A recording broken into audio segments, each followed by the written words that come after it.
Good evening, everyone. The topic this evening is a really exciting one, and I'm so excited to be sharing it with you.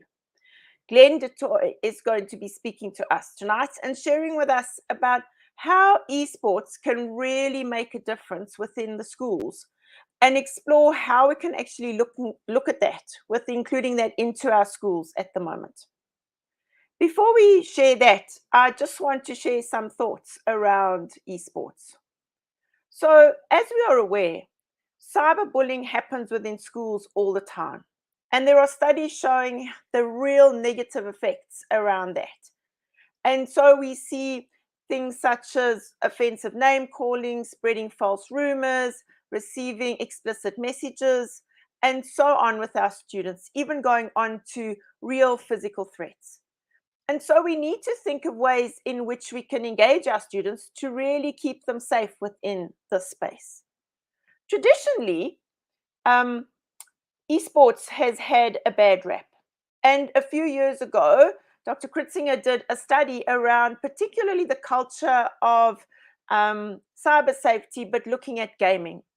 And she spoke about how cyberbullying happens in 78% of her participants within her research. Some received invitations for pornography. Thieves obtained residential addresses, airtime theft. There were even e-money withdrawals.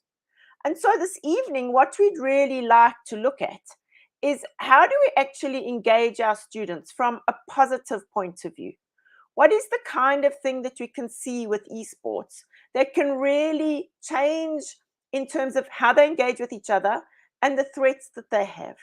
So esports is something that we can really introduce within our schools. It's a relatively new concept. Curo has been trialing it within some of their schools for a year now and is seeing some really positive effects. But traditionally, there is this huge debate about the negative impacts on esports and on children. And one of the biggest negative impacts is time. So if we become obsessive about it and are using too much time for it, obviously it is not a good thing. And so therefore we as teachers, when we're introducing these types of things, need to have these kinds of discussions with our learners and show them the responsible manner in which to do the esports. But really, it's changed a lot over the years. If you think about the traditional gaming where it was just single play, now we have huge multiplayer type scenarios with online competitive gaming taking place. And it's a really big market in which children could actually go and start careers, not just from playing, but also designing the games, the graphics around the games, and all the other careers that are involved with that. So it is something that we should be exploring in terms of how we actually can engage our students from this point of view. And so there are wonderful new developments in terms of how we can actually be using gaming within the schools. What are the kinds of things that we can look at? And some of the positive things that we are seeing in terms of e-gaming are really, really exciting.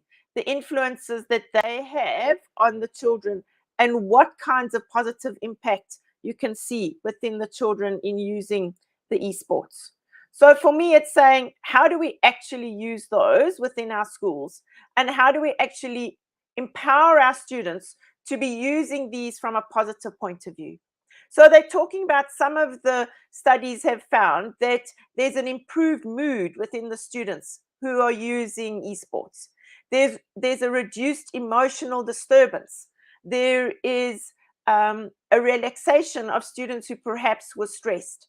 And there is even a stress reduction in children who take part in gaming. And this is just from the point of view of one study. There are numerous studies that have been taking place, particularly in the last short while, and we'll be sharing some more of those with you this evening. I'm now going to bring Glenn on and say, welcome, Glenn, all the way from Dubai and your crazy rush to get here. I really appreciate your time. Karen, I promised I would be here. I'm so sorry that I was running a little bit late, but I can't even blame load shedding in Dubai. Well, Just traffic. thank you for being here and for sharing. It's really, really great. Do you want to Thank you. start off I've introduced it a bit in terms of talking about the negative rap often that e-gaming has had, and now the positive things that we're seeing in terms of the gaming and the huge opportunities that this offers to young people in terms of even careers going into the future, not just from playing, but also from designing games and the graphics and all the other kinds of careers that go along from with this. Why do Well, you think esports is something schools should really consider?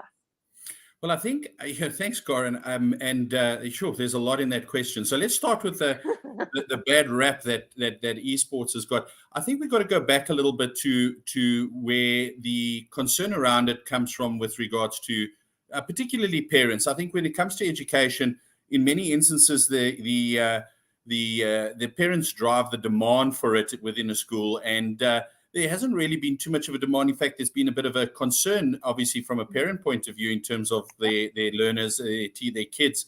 And it's been because of things like what we refer to in terms of people coming on with fake IDs and a bit of abuse. And particularly cyberbullying is quite a big one. And that's something that we've got to be very, very careful of. There's learners or kids who start playing games that they should not be playing, going age appropriate gaming, and areas like that. Can I just stop you there? I Yes. really think that's really important. And that's in the power of us as parents. And the gaming age restrictions on the games have been put there for a reason. I remember years ago, I took some children from school on a tour, and a whole lot of them had Grand Theft Auto as a game. Yeah. And I confiscated it. And they said, but our parents bought it. And I said, well, I'm your mother for the next 3 weeks. You're not playing. And we had such a great debate about why it's not a good idea and the dangers of playing games like that. And I think that's what we need to do. We shouldn't just always, as parents, say, listen to our children where they say, no, but everybody's got it. Actually, go and do some research and don't just buy the games because the kids ask. Yeah, and I think that I think that in society as a whole, and I want to draw a lot of parallels over the conversation between esports and watching videos and watching Netflix at home and things like that, because there's a lot of correlation in the digital consumption environment.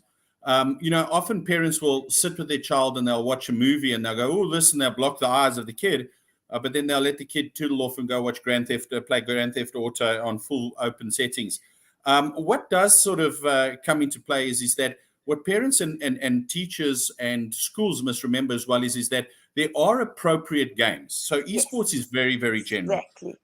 But not only as from an appropriate game point of view, if you're in and able to offer a controlled environment, you can take games, like Valorant, which is a first-person shooter. That's where the guys are running around playing army men and army ladies again. And you can actually change the settings to allow for a more inclusive audience, a younger audience to actually come in. So if you're concerned about that, look at the game and do it that way. But we've got to keep drawing those parallels. And I suppose that goes back to, as the adult, knowing the settings, actually knowing the game. Have you played it? Have you checked the settings? All those kinds of parameters come into it if it's been played at home and it's not in a controlled space.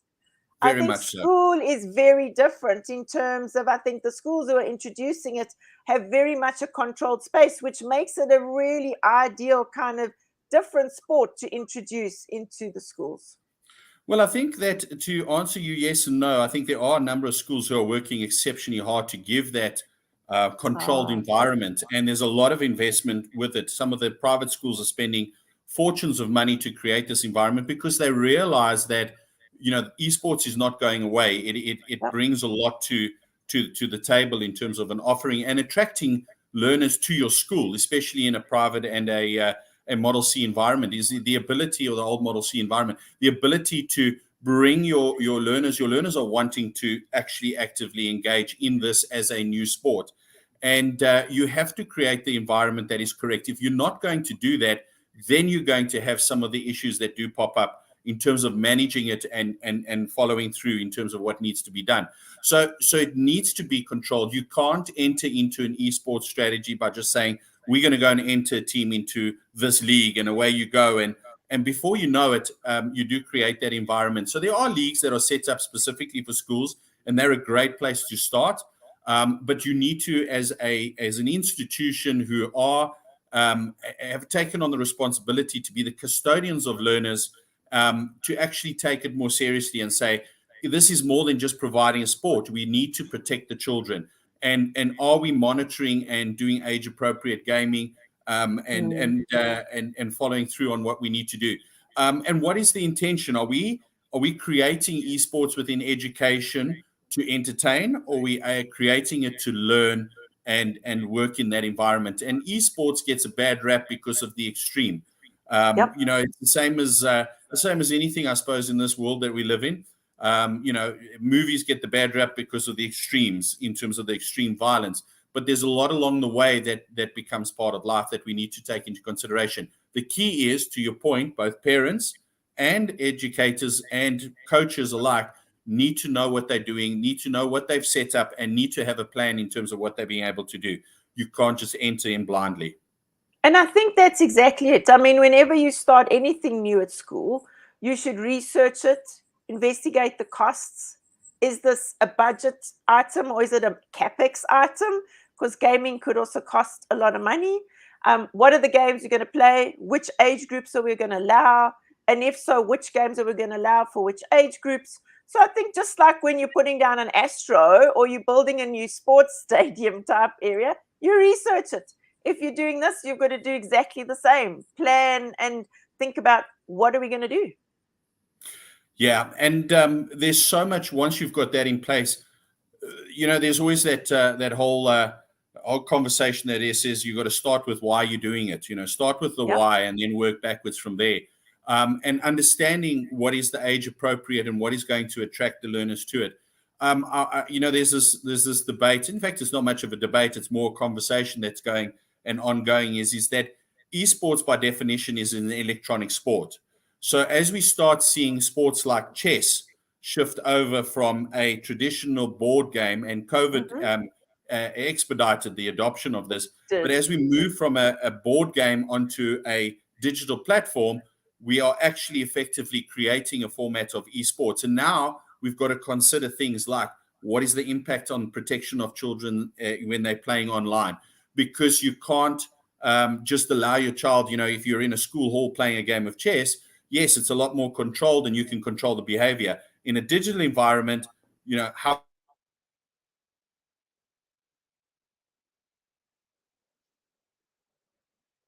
How's it, Glenn?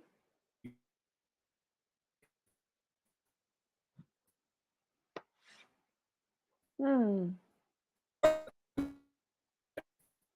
not sure if we've lost Glenn or if it's my signal, but I think what Glenn is saying is so very true in terms of making sure that the information that we put out there is really beneficial and effective in terms of how we actually engage with the students and what we actually are offering to the parents from that point of view.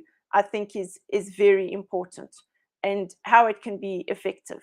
I think the other thing that we really need to consider is what we're going to actually be doing from a school point of view. What are the kinds of things that we are going to be offering so that it makes it effective for the schools so that it can be used? If anybody's got any questions, please do pop them into the chat. But if we look at some of the research, sorry, Glenn, I think we lost you for a minute. I'm not Am sure I back? if you, yes, you're back. You're back. Okay, great, yeah. So I could hear you clearly, so I'm not sure where that was going. You were just saying in terms of the things that the schools need to consider and why they need to consider them. So going from the why.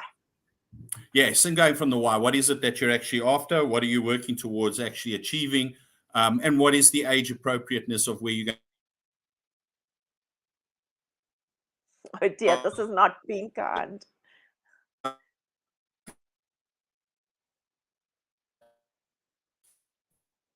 So for those of you who don't know, Glenn is actually sitting in Dubai, and he's run across from a conference to specially speak to us, and it just seems the signal is not being kind. The other day we had a great chat. So I'm just thinking also, if we think about the school spaces and what you can offer, there's a wide range of different types of games. And so researching those kinds of games for your learners is really important. And they go from, as Glenn was just saying, starting with chess that's become electronic and was expedited, all the way through to all sorts of other games. So finding those kinds of games is just as important as the really fancy electronic games. Corinne, can you hear me again? Am I back online? Yep, you're back. Yeah, I see. Let's move on from the choosing the right games, because that's the one part. Then I think when we look at it, we also don't. You mentioned going fancy, and that we don't have to go fancy at the beginning stages as well, particularly from a primary school side. If you're dealing with So Andrea, you saying, so when Glenn comes back, because I'm sure he will in a couple of minutes, should we consider to develop curriculum to show how beneficial the learning experience esports could be? So I think that's a great question. And perhaps they won't become an official curriculum, because if you think about it, our different sports like rugby and tennis don't have curriculum. But I definitely think a guideline or a focus around how we can do that is a really great space. And perhaps getting schools together to say, how can we draw up rules and things? There are leagues that do exist already. And maybe it's going to those leagues and looking at those and say, should we have clearer guidelines? Are we happy with the guidelines? And asking all those kinds of questions in terms of how they can be used and what they could be used for. So I really think that it is something which should be open for debate. And if you are looking to start something in your school, go and find other schools who have it and see how you can actually engage with that within your space. So Lisa is saying to integrate esports, it requires integrated learning pathways to lead to learning journeys, which results to intangible skills for tangible skills for students for future skills. I definitely agree with you. It's not just the E, it's one of the new career pathways. I definitely agree with you from that. But on top of that, it's more than that. It's actually also all the learning that happens around it. So not even just from an esports point of view, we can be teaching how to collaborate well, how students can integrate with each other and not get upset, how to develop good sportsmanship, what are the right etiquette type of things that we're using from an esports or digital point of view, and then how that translates back into the real world. So I'm thinking that there are a range of different things. So Glenn, you said you can hear when I'm chatting. Corinne, I'm not am sure I if you back want here? to comment. Yes, you're back. I'm not sure if you want to comment on either of Okay, these. sorry. If I butt in, it's because I actually see you clearly.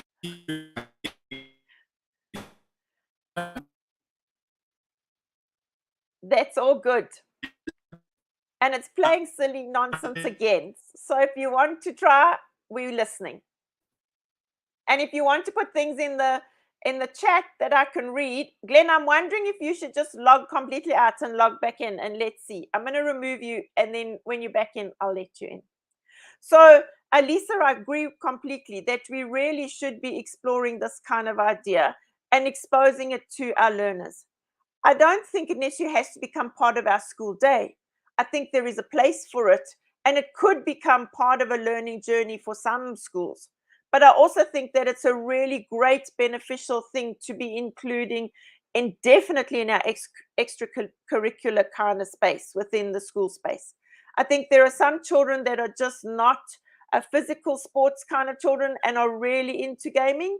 And if we start showing these children and giving them opportunities as well as we do our conventional traditional sports, I think that would be great. And I believe that even some of the schools have introduced where they've got gyms with their gaming spaces. So they're actually encouraging the children who are playing esports to do physical activities at the same time or within that space. So you're doing a balance within that. Hi, Glenn, you're back. Do you want to comment? Andrea, yeah, I want to circle back to Andrea's statement. Should we consider developing a curriculum? Very interesting. One of my meetings that I held up here on Monday was with a team that is busy working with Pearson's, with the British Esports Association for a university bridging diploma in esports and esports development. So it's happening, and that's more around esports proper and everything that goes in. But there was another comment, I think it might have been Liz passed the comment as well about the integration. Again, I think that what you've got to understand, you take a game like Minecraft for education, and I'm going to sort of play with that because that's a really good example. In that, you move into teaching entrepreneurship within there by creating an environment. You also get to do the coding element to it. And there's a lot of that. A lot of schools are focusing on robotics as a primary source of technology and technology development. And they haven't realized that a very, very small portion of people or learners over a longer period are going to actually go into any form of robotics. I mean, it's very important. Don't get me wrong. I think it's fantastic. But it is just one pillar of potentially 4 or 5 pillars of which esports and online engagement and working within the environment. There's another area that a lot of people forget as well, and that's the creatives. So if you look at esports, there's an element within esports that goes beyond the game. And the game is all one element of it. But you have shoutcasters, which are your creatives, the individuals who tend to spend more time on a stage doing drama and that, and entering as Stedfords. They could participate in esports by becoming a shoutcaster and develop journalistic skills. So if they're going to go into journalism and media or presentation skills, so if you're doing those, that is an area where shoutcasting will come in and really grow. Now, shoutcasters, for those of you who don't know, they're the commentators on the game. And they bring the game to life. So there's a number of elements within the learning process that go into esports outside of it. I think the big thing that we've got to understand is that esports is not a traditional sports where we sit outside and go, well, they're learning, they're learning how to kick a ball and they're learning how to do that. There's a lot of other areas. There's fine motor skills. There's social skills that get developed there, exceptional amounts of social skills and there's case study upon case study upon case study pointing out how learners who battle to communicate in class, putting them into an esports environment, they are forced to, and they thrive in that closed environment when they can actually come out of their shells. And that translates into the classroom environment, particularly where they start thriving and they can bring it through. So I think there's a number of areas, and this is where we sort of work through to it, and where are we going to in terms of esports within the education? It is going to become part and parcel of the technology curriculum eventually, anyway. Coding, artificial intelligence, development of gaming as well, and development and creative in that regard. There's this portion that we talk about. If you have a look again, just sort of circling back to Minecraft, and there's a lot of options, but let's use Minecraft as an example again, where there's this thing called pixel art, which is where you actually use of Minecraft to draw pictures in a digital environment. Take that into what you've potentially heard online and things called the metaverse, and this is what pixel art is. What NFTs, which is the new buzzword being sold. Short-term buzz, but nonetheless buzz nonetheless. It is where people are creating artwork within a digital environment and selling it online as unique artwork. So there's a lot of areas in and around which find their grounding in esports. So yeah, I think as a journey is number 1, select the right sports. Number 2, understand your why. What is it that you're trying to get across? Are you wanting kids to develop dexterity? It's more than just fine and gross motor skills. And then, of course, do you consider bringing it into the curriculum? Most definitely, yes, but the right games and the right context. There's a number of American universities that have gone and they've developed games, first-person games, where an individual is maybe having a sword fight or whatever, but the concepts around it is about learning and going on a journey, using esports in a geography environment to go and learn about landscape and topography, things like that as well.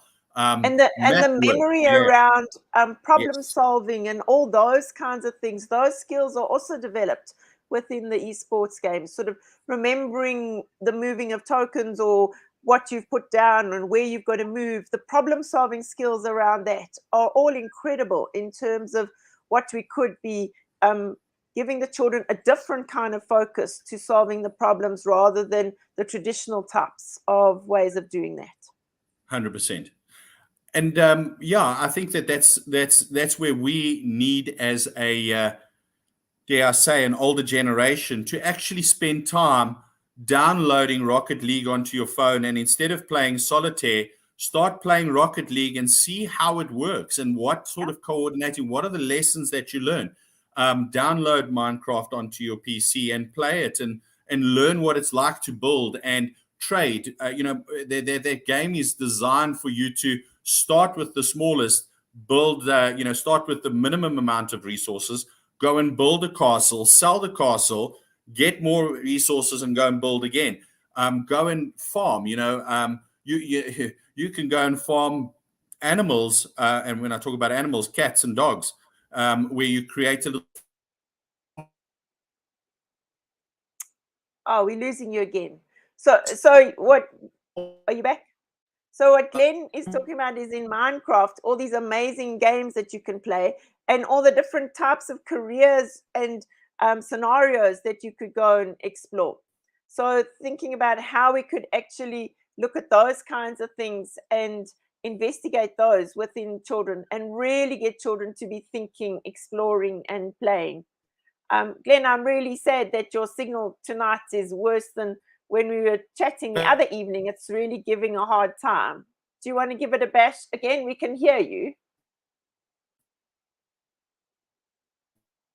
No. So I'm going to share my screen, because the next thing we were going to look into and explore was looking at what Acer is actually offering and assisting schools with in terms of esports. So they've got a whole, oops, let me bring Glenn in. Hello, I've just opened up your website in terms of the esports and the classroom. Yeah, this is something that I'm glad that you've actually brought it up, and we chatted about it earlier, because the question that does come up in many instances is, where do I start? What do I do to start?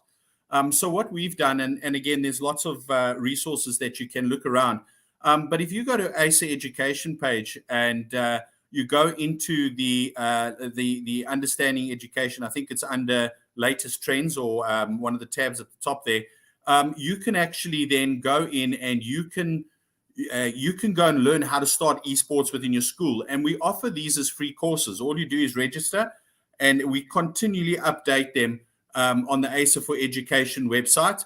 And as we grow these Acer for Education platforms and start bringing those in, so we will keep adding areas in and around it. And there we touch on and we point you to other articles which just collaborate, and the research is done as to why we believe the various types of esports are quite key.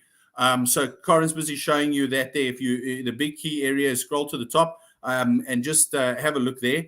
I don't want to go online now because it's going to start throwing me out maybe. So yeah, let's just go to click on that tab there. Go. Is it moving? Are we going? No, it's staggering a little bit. Anyway, I think let's just talk you through it. What I do want to, while you're busy playing around there, I just want to circle back a little bit to the security aspect within esports and education, and particularly around the areas of cyberbullying and how we can avoid that.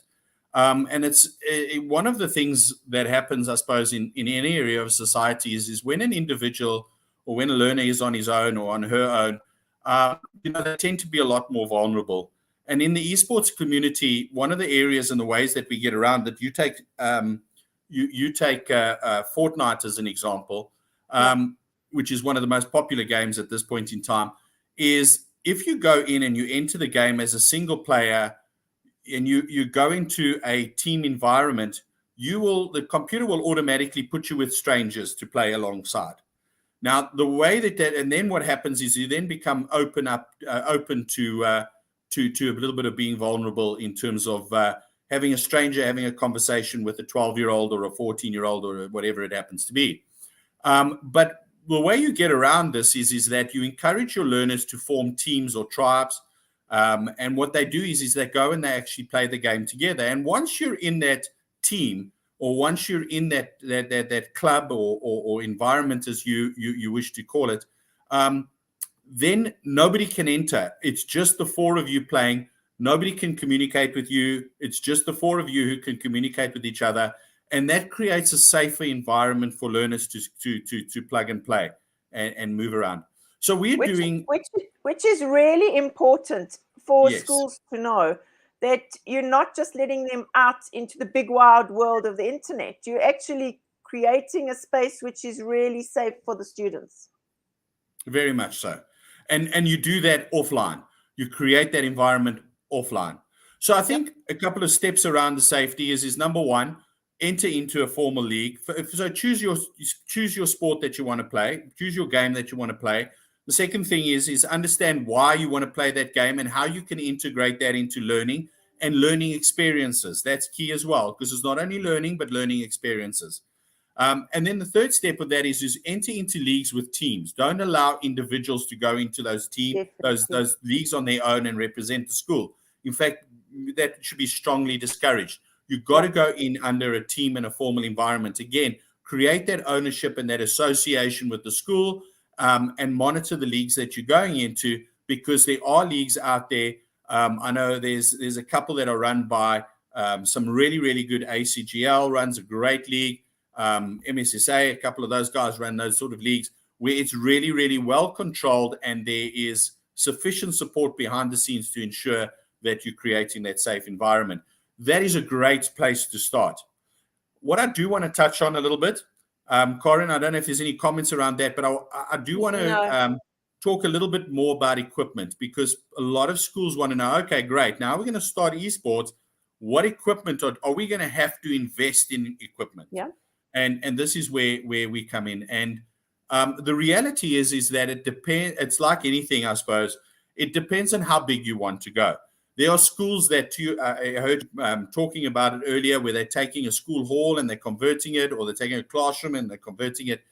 Those are schools who are actually actively using it, often as a draw card to get more learners into the school than anything else. But the vast majority of schools don't have the funds to be able to do that. So what we're starting to see, or what we see quite often, is we see the schools operate on one of two models. The first one is what we refer to as a bring your own device model, where you encourage the learners to bring their computers. And again, if you're going to go and play games like Minecraft and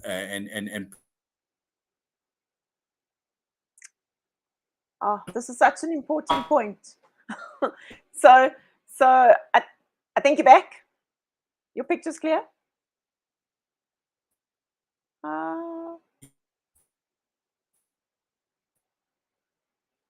So hopefully Glenn can hear what I'm saying. But if we look at the cheaper kind of model, Glenn, if you want to just butt in, your picture's getting clearer and clearer as we're chatting.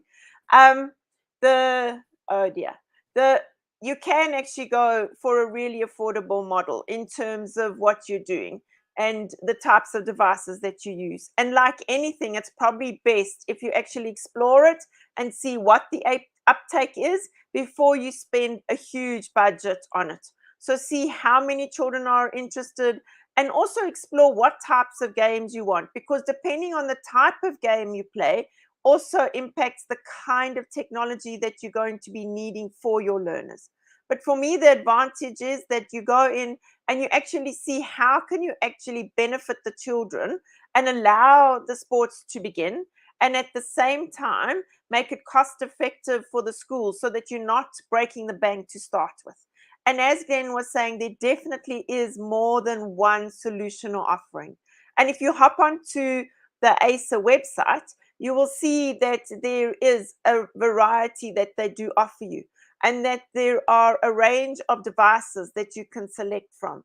So it really is beneficial in terms of doing your homework, deciding what you really want to do and how you're going to do it, so that you can really engage with your learners and that you can benefit your community in terms of the type of offering that you want to do. My other suggestion is also ask the students what kind of games they're interested in, and see if you can find out about the different leagues so that you can explore more than one. Set up a meeting with the people who are in them.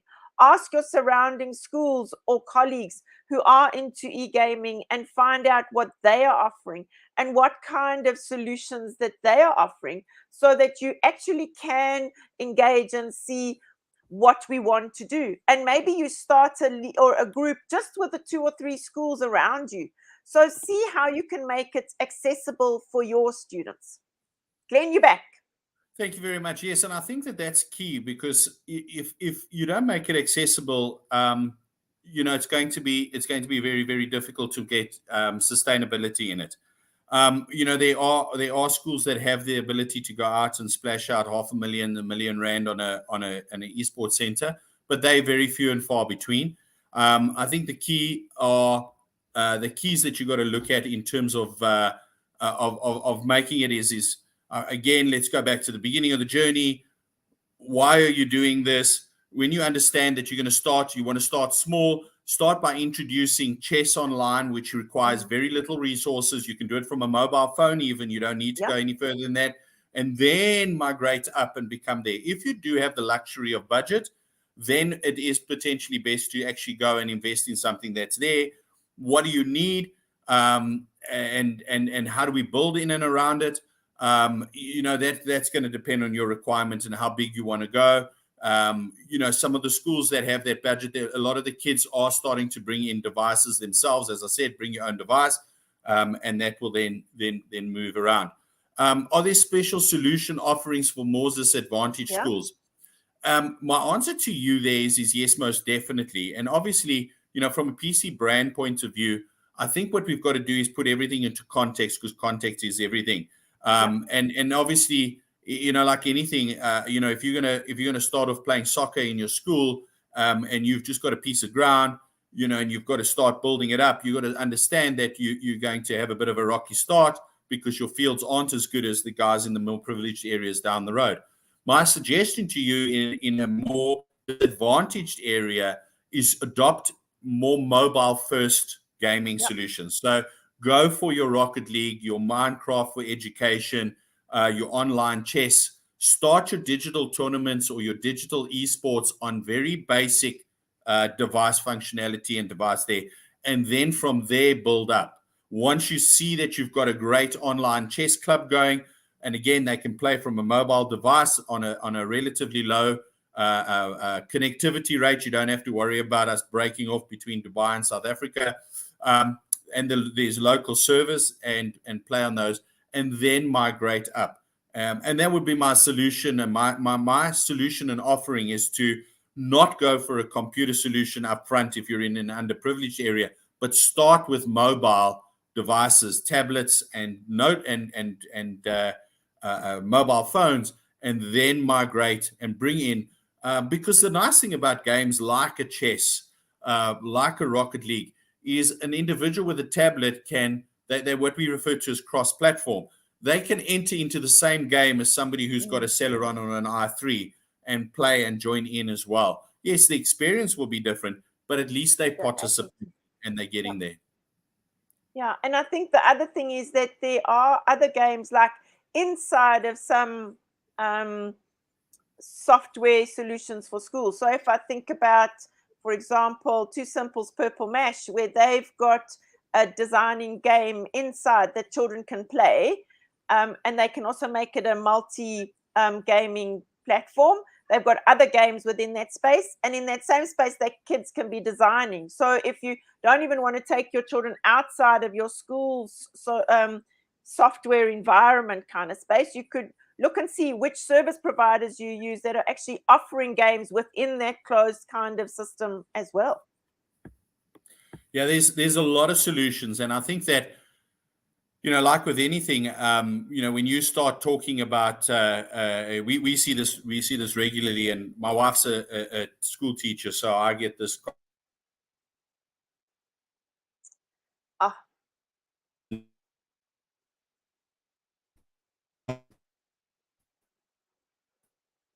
So we've lost you again, Glenn. So, so thinking about how your school can actually interact with gaming, I think it's really possible. I think like anything when you're introducing it at school, do your research. See how you can actually interact. See what's going to be beneficial for your school. And start with the devices that you've got and see what kind of games can you introduce to your students in a safe space with the devices that you already have at school. And then if the uptake is great, see how you can explore fundraising opportunities if you want to go big and how you could actually do that within the school space. So really for me, it's always when you're introducing something new, do the background, do the research, and then make it fun and meaningful for the kids, that the children really engage with the technology and that they really can play games, create within a safe space that you've created. I really do think that it is something that we should explore as teachers and not always just push it aside. There are lots and lots of positive engagement and the research that's coming out from all sorts of spaces about the influence. The business alone and the money involved around gaming is just enormous. It's billions and billions of dollars. And so there are lots of opportunities for students, not just in terms of the playing, but also, like Glenn was saying originally, the people who are the commentators. But then you've got to also think of the people on the back end that you don't even see, all the technical support, all the broadcasting across platforms. So there is a range of different things. So you can be exposing your children to a wonderful new space that doesn't have to be negative and scary. Glenn, can you talk? Can we hear you? We can see your face. Oh, no. So for me, this is really exciting in terms of how we can interact with the children and what the technology is available. And my suggestion to you is go out and explore, go out and see what you can do. Start with what you've got. Hop onto the Acer website and go and see what the offering is. Pick up the phone and speak to a partner and see how you can actually engage with them and see what could be great from that point of view. I really think that you've got to start somewhere and just start small. We can see you clearly. Can you talk? I can talk, yes. Yeah, I think what I was saying just before I sort of lost you there was, again, I sort of my wife's an educator, so we have this conversation around computers in the classroom all the time, and sometimes the extremity of it is yes, but computers aren't there to replace textbooks. Yes, well they're not, but they do play a role in other areas within the environment, and it's the same with esports. Yes, there are elements that are not great in terms of what you can actually implement in the school, but don't throw it all out. Start with the basics and then migrate all the way through there and bring it in. Go to a reputable league. There are leagues online again. There's many leagues that you're there. Do a bit of research around it. What do you want to do? And what is it what is the age appropriateness? Are you in a primary school or high school? Because again, you go to high school and you introduce Minecraft for education, you're not going to get kids' attention. You need to then look at some of those other games like Rocket League, a little bit faster, Valorant, and some of the more strategic games as well. That's what's going to engage the learners. Otherwise, you're going to lose them. And then do the fundraisers, get in that investment in. To put up a computer lab is expensive, but it's the fraction of a cost of one tennis court. And with a gaming lab, you can have 15, 16, 17 kids participating at one time. With a tennis court, you can have 4. So you've got to look at it in terms of the investment that you're making and the learning engagement long term that you can actually have. You can also sweat those assets for 7-8 hours a day without any rain.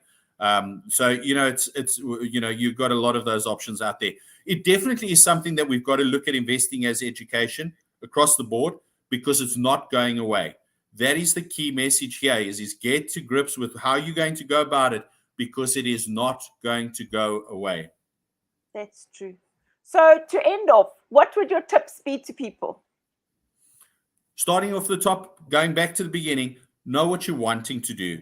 Understand what you're wanting to do in terms of why you're wanting to do it, so that you can then select the right games for your outcome that you're looking for. Is it strategy I'm trying to teach? Is it build engagement, entrepreneurship, thought, problem solving? What are we trying to teach in the context of it? Is it a esports that I want to link to mathematics, sciences, geography? What do I want to link that esports learning to? What is the age appropriateness? So that's the why. Understand why you're wanting to go into the esports environment. From there, go and find yourself the right games and the right leagues that operate, that are very first priority safe. Must be safe, and provide a safe environment. And age appropriate. And age appropriate with that safety. Make sure that if you sign up for a league, that there is some sort of, remember, you need to have some sort of a POPI agreement with these guys, because you're giving them access to your learner data, and you've got to make sure you protect that data. Once you've established that, go and then enter into the league, and then go all the way through. But through this entire phase, make sure that you are sitting there watching and observing what's going on, and then build from there. There's a lot of options out there. Go and Google solutions. If you're wanting to know how to start, where to start, go to the Acer for Education website. There's a ton of resources there. We run every 6 to 8 weeks, we run courses. If you sign up, you'll get an invitation and their education, where they take you through how to start esports league. A lot of free resources out there. Make use of those free resources that are there. I think every single school, what they need, though, in order to get this working correctly, is one passionate educator who sees the benefit. And that passionate educator needs to have a thick skin, because you're going to come in for a lot of yard arm from other educators and some parents, and you've got to understand what you're actually trying to achieve. And in the long run, remember, the richest man in the world came from South Africa. Elon Musk started off by engaging in entertainment and technology and gaming, and that's where the world went. And if you go through, it is where the business and where the world is moving to, just in everyday life. Not to be scientists, but if you want to be an educator in 3 years' time, best you understand how to use a computer properly, how to communicate properly, and how to use gamification and game learning in order to get your message across. Your competition as an educator is no longer the library down the road or the game on the field. Your competition is esports in the digital environment and social media. If you want to become relevant to those kids, best you follow the trend on this one. That is so very, very true.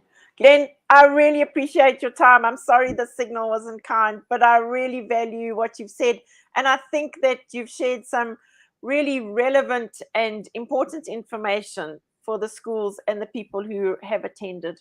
So thank you for your time. It's nearly your dinner time. It's nearly our bedtime. Have a good evening. I'll chat to you soon. I'm going to end the session. Thanks, Corin. Ciao. Bye-bye. Bye-bye. Good night, everyone.